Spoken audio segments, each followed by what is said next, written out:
मीरा, तू तुझ्या बाबांना इथेच का नाही घेऊन येत?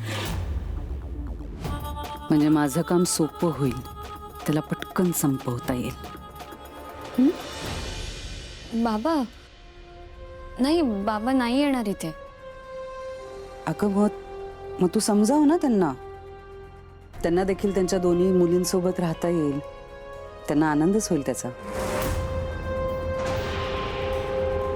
मीरा, तुझ्या बाबांनी मायाला म्हणजे तुझ्या ताईला स्वीकारलं ना?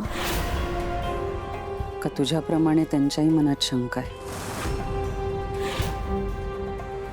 माफ करा आईसाहेब, मी आत्ता तुम्हाला खरं सांगू शकत नाही. नाही, बाबांनी ओळखलं ना राधाताईला, ते म्हणाले मायाच राधा आहे म्हणून. तसं असेल तर चांगलंच आहे. त्यांना पण त्यांची हरवलेली मुलगी सापडली याचा त्यांना आनंदच झाला असेल.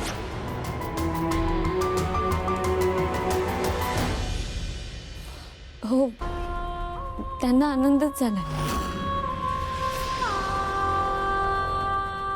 आणि तुला?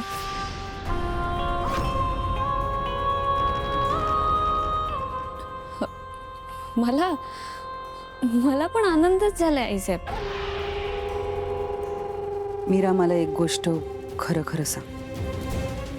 तू मायाला तुझी सख्खी बहीण म्हणून स्वीकारलंस ना?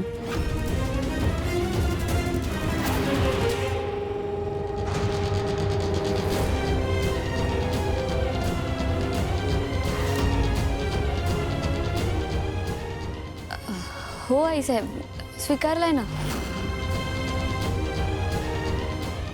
आता माझ्या मनात कोणतीच शंका नाहीये. सगळं स्पष्ट दिसतंय मला. मायाच माझी बहीण आहे. चांगलंय.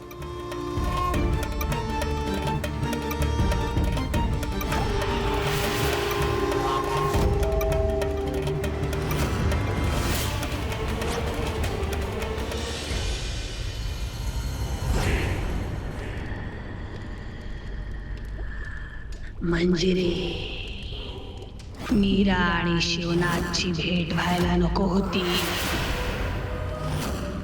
कशावरून त्याने मीराला सत्य सांगितलं नसेल? मीरा माझ्याशी खोटं नाही बोलणार. तुला एवढी खात्री आहे तिच्यावर? मार्जरी, मीरा भोळी आहे. ती खूप आदर करते माझा. माझ्यापासून ती काही नाही लपवणार. फक्त एकच गोष्ट आहे, मीरा आणि अंबिका बहिणी आहेत हे मला माहिती आहे, पण हे त्या दोघींना माहिती नाही.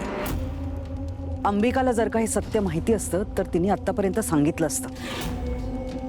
शिवनाथला त्याच्या दिव्य शक्तींमुळे ही गोष्ट कळलेली असणार आहे. अजून तरी त्यांनी मीराला काही सांगितलेलं नाहीये, पण पुढे जाऊन तो सांगणारच नाही याची खात्री नाही.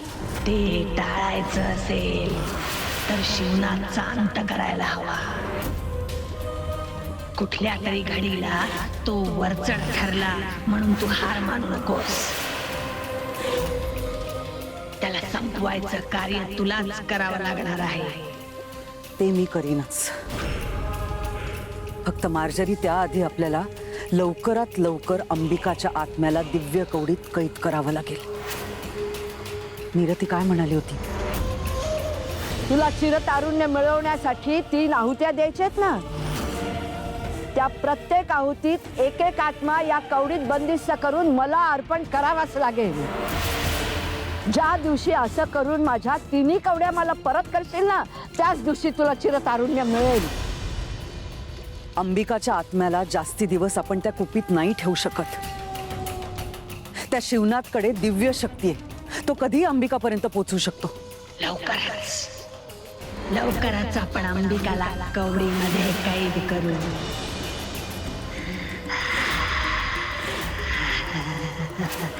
अंबिका एकदा कवडीत कैद झाली की आपल्याला त्या वेदाचा बळी देता येईल.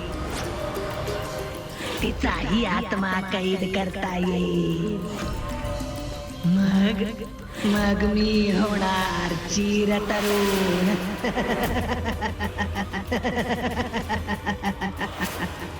पण हा प्रवास सोपा नाही.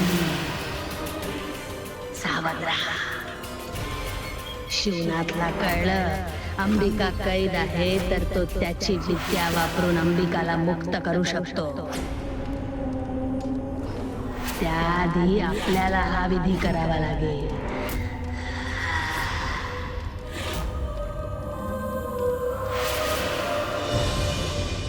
बाबा बाबा तुम्ही आहात का?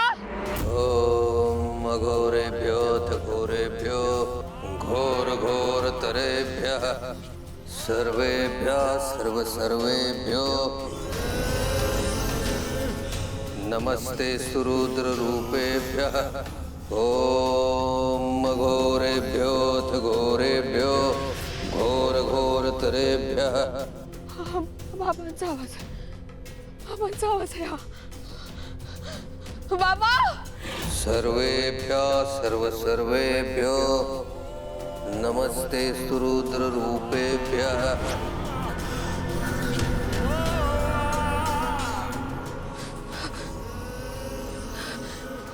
ओम घोरेभ्यो घोरेभ्यो घोर घोर तरेभ्यो. ओम घोरेभ्योऽथ घोरेभ्यो घोर घोर तरेभ्यः सर्वभ्यो सर्व सर्वभ्यो नमस्ते सुरुद्र रूपेभ्यः. सर्वभ्यो सर्व सर्वभ्यो नमस्ते रुद्ररूपेभ्यो. ओम घोरेभ्यो घोरेभ्यो घोर घोर तरेभ्यो सर्वभ्यो सर्व सर्वभ्यो नमस्ते रुद्ररूपेभ्यो घोरेभ्यो घोर घोर तरेभ्यो. राधा बोल बोल बोल बाळा. तुझा तुझा आवाज मला ऐकू येतोय. मी तुझा बाबा बोलतोय बाळा. घाबरू नकोस. बोल. तू तू कुठे आहेस?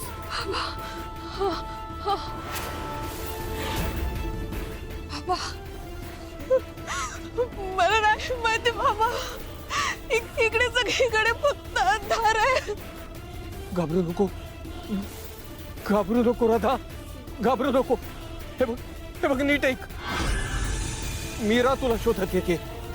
ती तुझ्या जवळ आली की तुझा आवाज सुद्धा तिला ऐकायला जाईल. हा तू तिला साथ घाल बाळा. तिला साथ घाल. घाबरू नको बाळा. तुझा बाबा तुझ्या सोबत आहे बाळा. घाबरू नको. घाबरू नको. हो हो हो बाबा. बाबा तुम्ही बाबा तुम्हाला माझा आवाज ऐकू येतोय ना?